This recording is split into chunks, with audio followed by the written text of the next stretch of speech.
Hey, welcome back to my channel. If you are new here, then my name is Erica, and today I am going to talk a bit about disability books that I have read, and it's the really good books, the books I'm not a fan of, and the really ableist books that I would not recommend.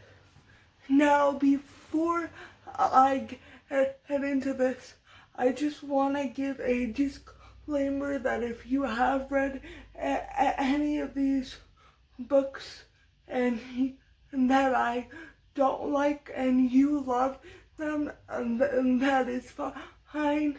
Everybody has their own tastes when it comes to books and just when it comes to anything in life. So I'm not telling you that if you like this book that you have bad taste, or I'm not knocking you. I'm just giving my opinion on these books, and my opinion is not the end all be all. So if you have your opinions or you have book recommendations, please comment them down below, because I always love to discover new books.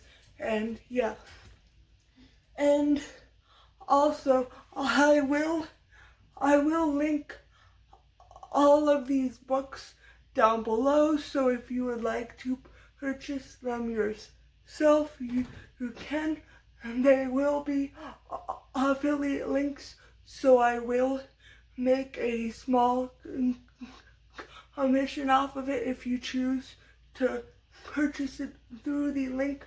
But you can also go on like Barnes and Noble, or go to a local bookstore if you have like a good bookstore with a nice array of books. So yeah, and I am separating this into like categories. So my first category is called, and sorry I'm reading my notes because I want to make sure I get it right, is I call this like the foundational disability books, or like a disability syllabus, if you will. Like these are the like foundational basic books that will help you understand disability fundamentally, and understand disability history and stuff like that. So yeah, that was a long intro, but the first book I have on my list is a memoir, or a collection of essays, I think is what the author calls it. But the essays kind of meld together in this great way, and they all lead into one another. So I would even call it a memoir, but it is by Brown, and the book is called the Witty One. And basically she is a black woman with cerebral palsy, which is the disability I have, and she talks a lot about disability representation in pop culture. She talks about her internalized ableism and how it affected her like body image and stuff like that. And at the beginning of it, I wasn't sure if I was fond of it, because it's written in a very conversational style. Like she talks to you like she would talk to her friend, but by the end of it, I felt like I was his best friend, even though I've never met her before. I really wish I was her best friend, but I'm not. But I really felt like I got to know her a lot, and it just really resonated with me, a lot of what she said. So that is a book I would really recommend. I would give it 5 out of 5 stars. I don't know if I'm gonna I don't know if I'm gonna rate all of these on a star level, but yeah. And the next book on my list is No Pity by Joe Shapiro. Now this talks more a bit about disability history and like the passage of the ADA and how that happened. So it's a bit more like historical, not like historical. It doesn't go back super far. I think the furthest it goes back is maybe in the 1960s. And it's just a very good book. It's a good book to start with if you don't know a lot about the disability rights movement, particularly in the US.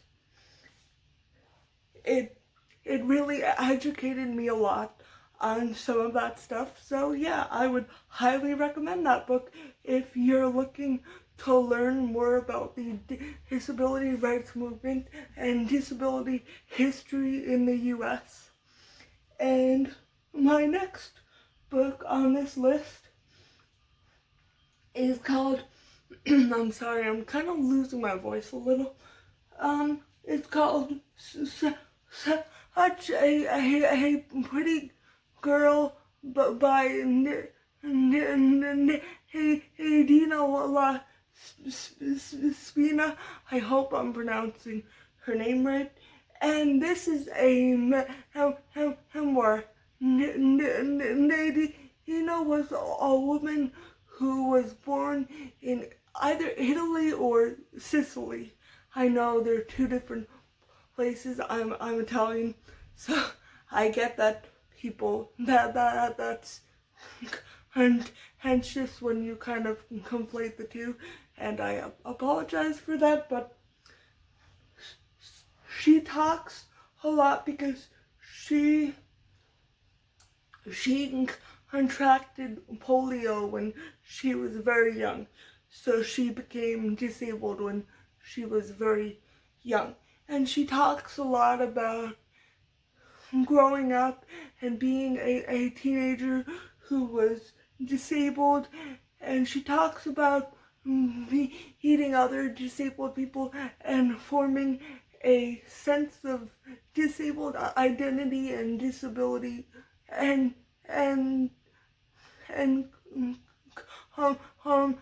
community, because that is something very important for young disabled people, to be able to develop a sense of identity and to be able to see people that are like them and also people that aren't like them. And yeah, and it's very interesting because she juxtaposes how both Italy and the US, how they deal with disability and how it is viewed in each of those respective countries. And it's just a very interesting book, and it also really resonated with me, and it has some really sad parts because she had a friend that unfortunately passed away. And so yeah, it is a really good book and I would highly recommend it. And my next book in this category is Being Human by Judy Human. And I actually have this book right here because I had to take pictures for the thumbnail, so I just picked up the first book I could find because it was too heavy to carry all of my books here. So yeah, And this book is by Judy Human, who, if you don't know who she is a big disability rights activist. She helped get Section 504 of the Rehabilitation Act passed. She was also in the documentary Crip Camp, if you've seen that documentary. If you have not, I highly recommend you watch it. It is on Netflix, and it's just a really, really good documentary.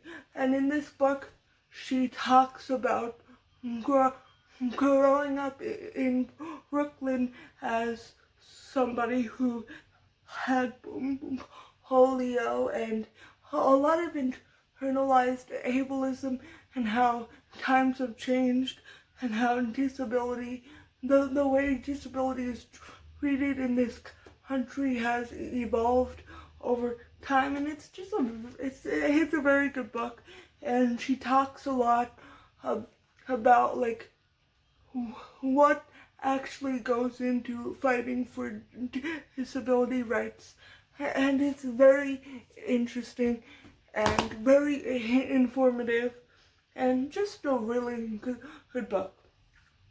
And my next book on this list is Haben by Haben Girma, and I've also spoken about this book in one of my recent videos, my video on the Paralympics. And if you don't know who Haben Girma is, she is a deaf-blind woman who attended Harvard Law, and I believe she's the first deaf-blind person to go to Harvard Law, which is a very big accomplishment. And she talks a lot about her time at Harvard Law, but she also talks about before that, like what it's like to travel when you're deaf-blind. And she talks a lot because her parents are immigrants, so she talks a lot about like what it's like being a child of immigrants and also being deaf-blind. And she talks about her college experience, which was something that actually made me cry, because I related to it on such a personal level. In one section of the book, Haben describes what it's like when she met her first friends at college, and how weird it felt, because how much she was used to people ignoring her or like patronizing her, and it just got me very emotional. So yeah, that's an excellent book, and I would highly recommend reading it. And next on my list is actually, I think it's the only fiction book I have on my list, because unfortunately I don't know of many good books about disability that are fiction books. So if you have any, please write them down below. I know I said if you have any recommendations to write them down below already, but I want to reinforce that, especially when it comes to fiction, because I do enjoy fiction, but I don't know of any other good disability fiction books. But it is called Good Kings, Bad Kings by Susan Nussbaum. And without giving too much of the plot away for you, it's basically about these disabled teenagers that all live in a nursing home for one reason or another, whether it's because they're orphans or because their family cannot afford to to care for them, or if it's because of a medical issue. And it's a lot about disability activism and finding disability community and what freedom means when you're disabled. And it is a very powerful book. I believe Susan Nussbaum herself is a disabled person, so she really knows her stuff and she knows what it's like. And she told this story in a beautiful and powerful way, and I highly suggest you read it because it is one of the best books I have ever read. And I've read a lot of books. And now we get to my next category. And in this category, hold on, I'm trying to see if I gave it a title. I did not, but I'll give it a title now. And this category is still excellent books in my opinion, but they're a bit more like niche and more advanced. Like, they're not necessarily foundational books that are like, this is where you start. They're a bit more advanced. So I would probably, if you're interested in reading any of the books I discussed today, if I were you, and of course I'm not you, so you are free to make your own decisions, but I would start with one of the books from the first category, and then I would move on to the more advanced niche category, if that makes sense. Hopefully it does. And the first book I have in this category is a book called Futures and Fables. It might be Fables and Futures.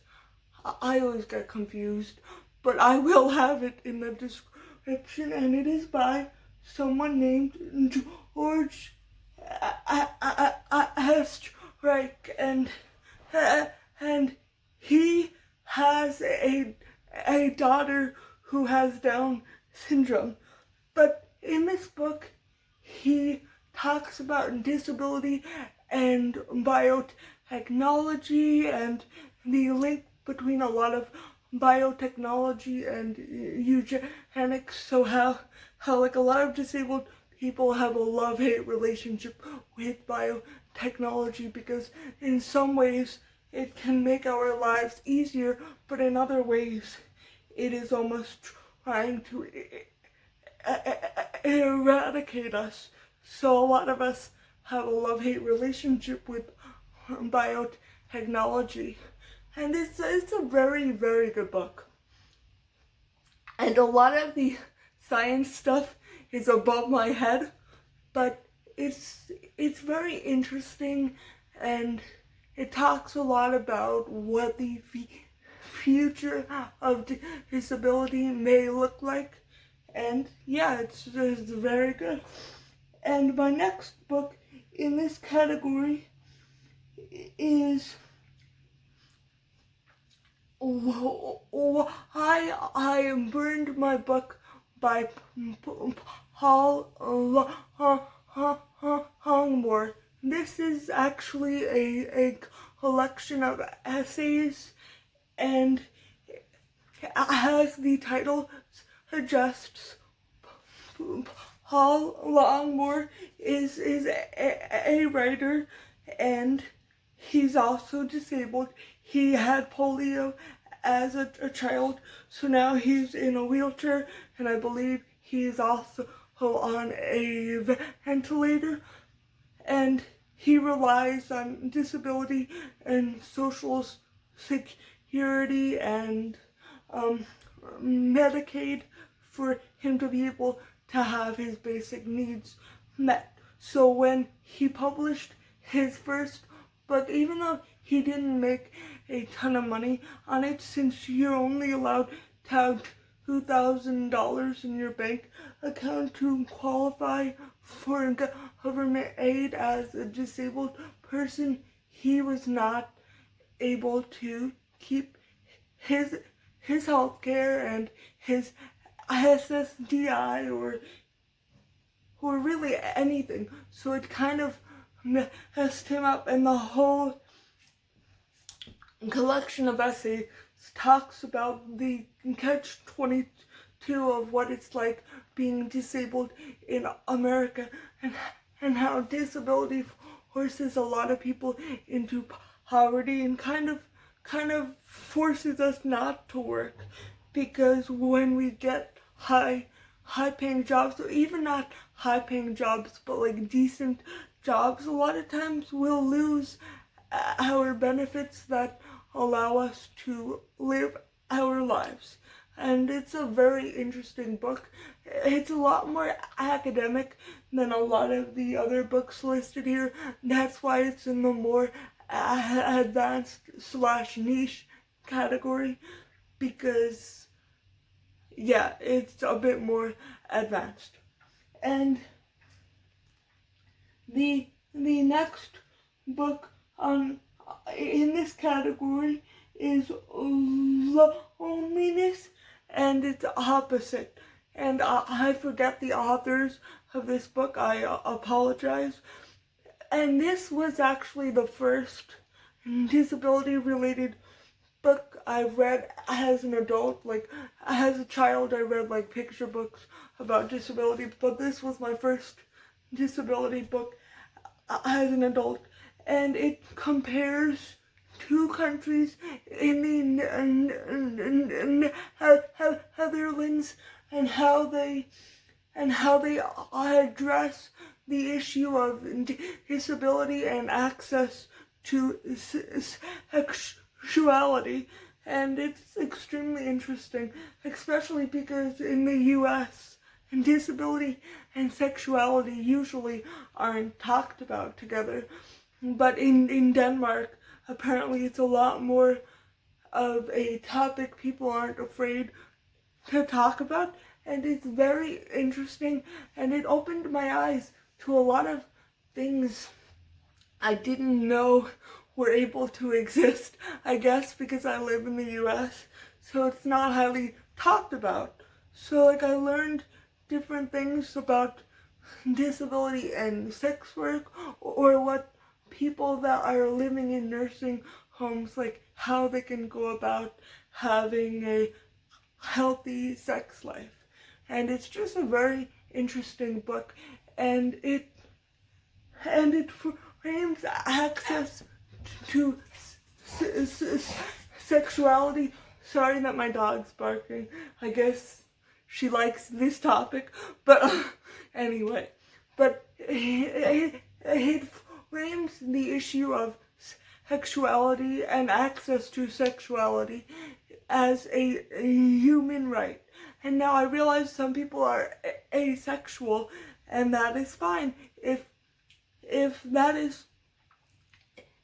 access to expressing yourself sexually is not something you desire, or something that you feel would benefit you, that is absolutely fine. I believe that everybody should be able to live their life how they feel best, as long as they're not harming other people. Like, don't harm other people, please. But yeah, I found it very interesting because I've never really thought of it as like a human right, but the more I think about it, the more it really makes sense. And so I highly recommend that book. And the last book on this list is, one second, I have to get out my notes for this. And the last book in this category is called Care Work, Dreaming Disability Justice, and it is by Leah Lakshmi yep summer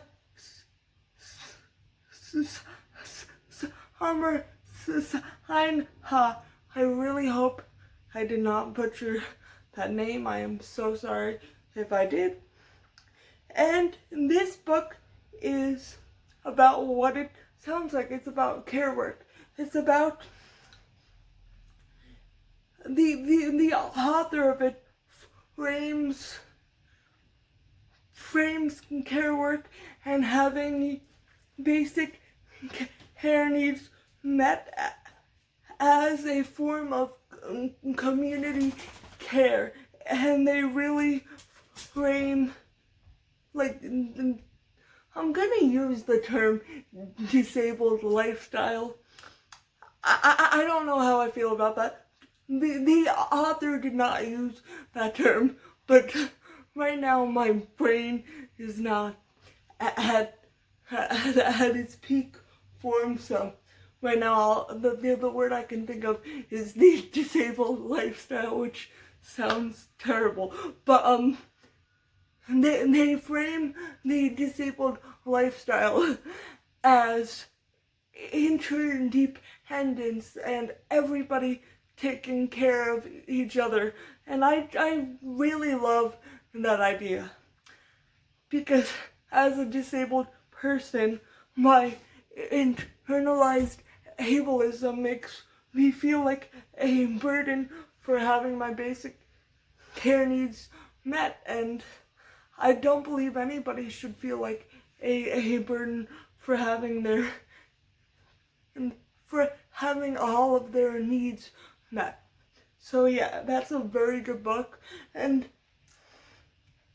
I would have put it in the first category, and maybe I should have, because I do believe this is a book that everybody should read.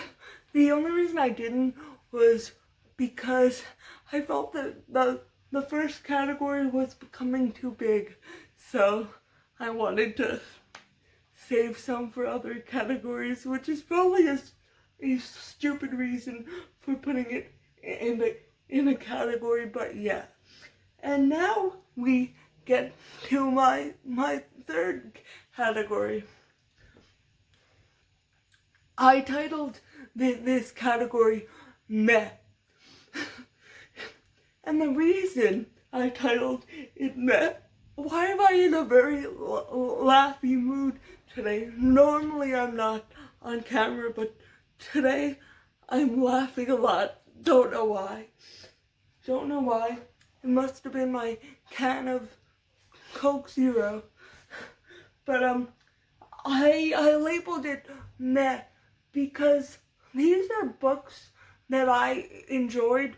Well, one of the books I couldn't finish because it was just too academic and pedantic for me, which is probably says more about me than about the book.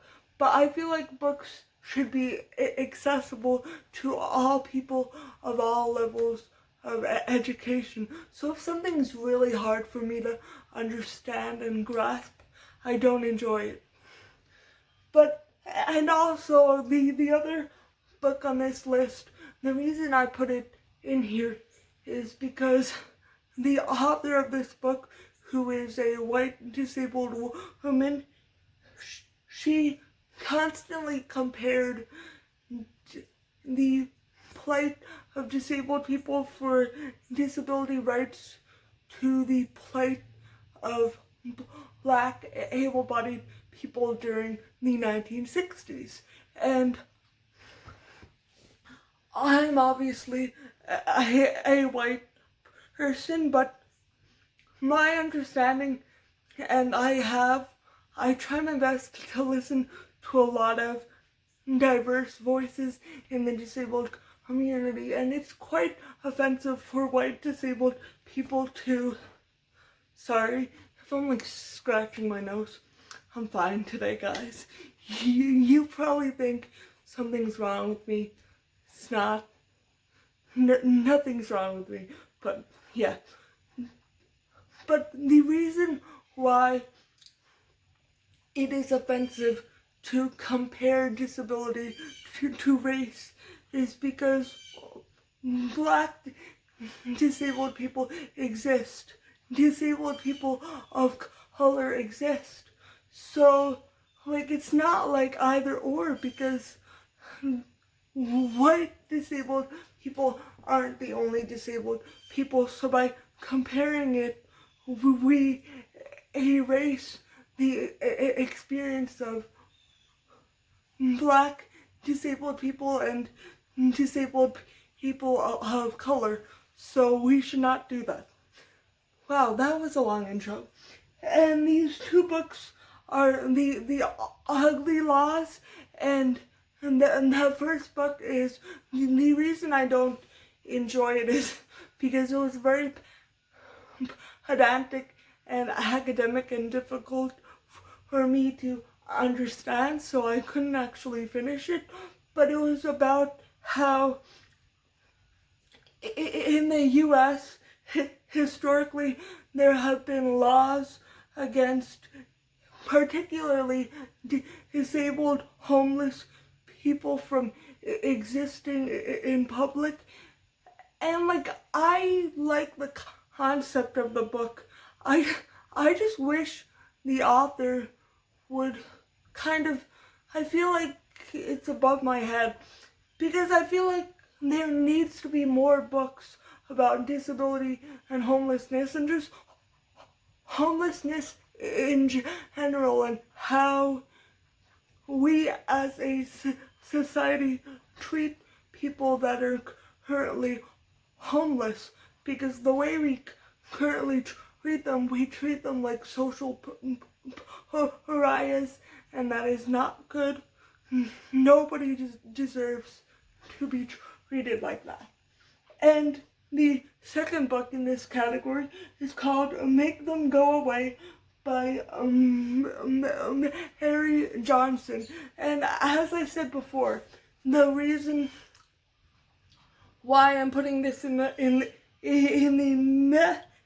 category and not in one of the previous ones is because she constantly compares the plight of white disabled people to the plight of non-disabled Black people, and I just don't like that. I can't endorse that. And I realize it was written in the early 2000s, and intersectionality wasn't as mainstream as it is now, but I don't think that should excuse it from being critiqued for these things, if that makes sense.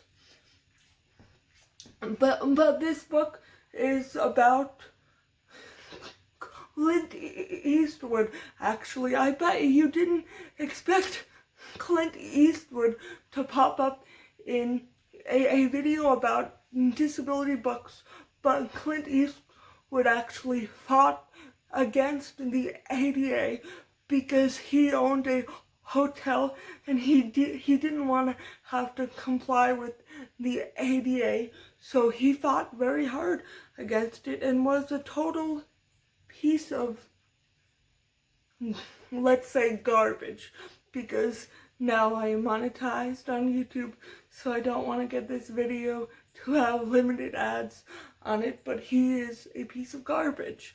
And it's also about Christopher Reeve, who, if you don't know who he was an actor, and he played Superman in either the 1970s or the 1980s, and he became a quadriplegic one day when he was riding a horse and he fell off the horse.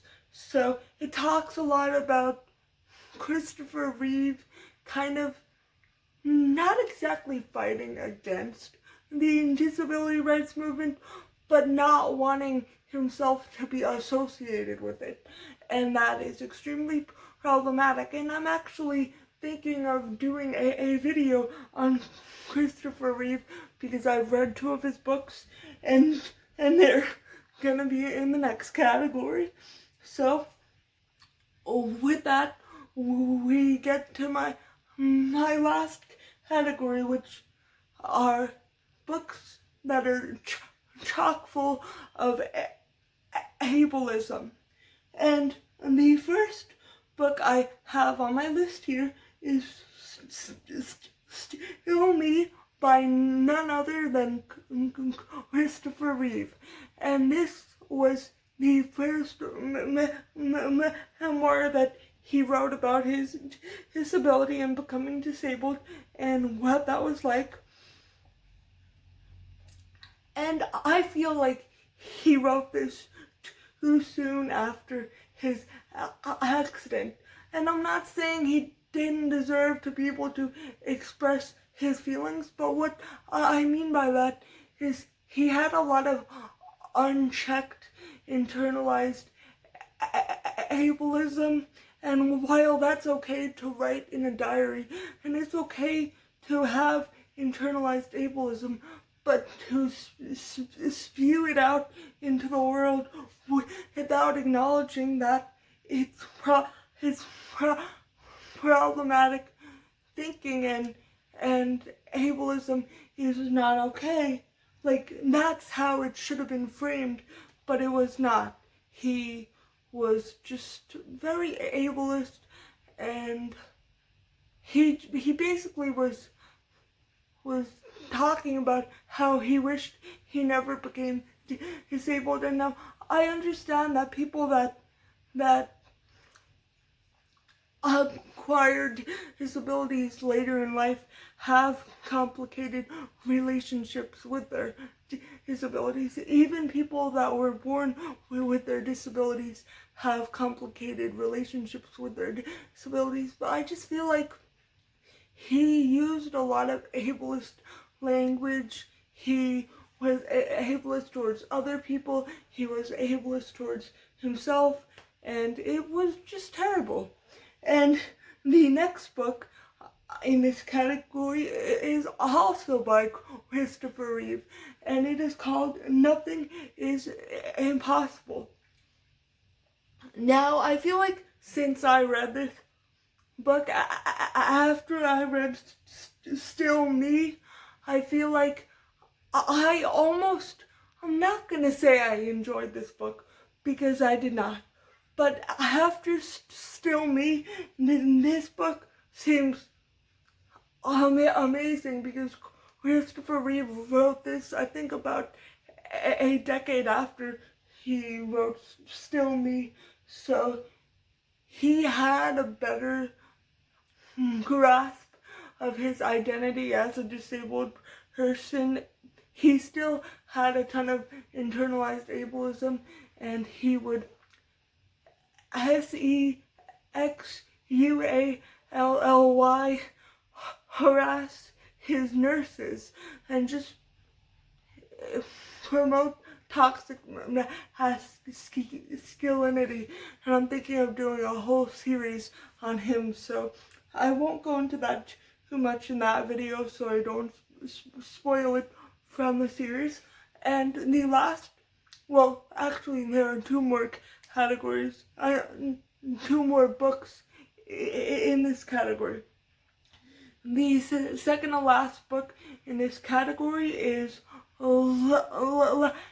Laughing at My Nightmare by Shane Burkaw. And Shane Burkaw is from the YouTube channel Score Me and Grubs, where he talks a lot about his life with his wife Hannah, who is able-bodied, and he has a form of muscular dystrophy. And the reason it's in this category is he also has a lot of unchecked internalized ableism, but also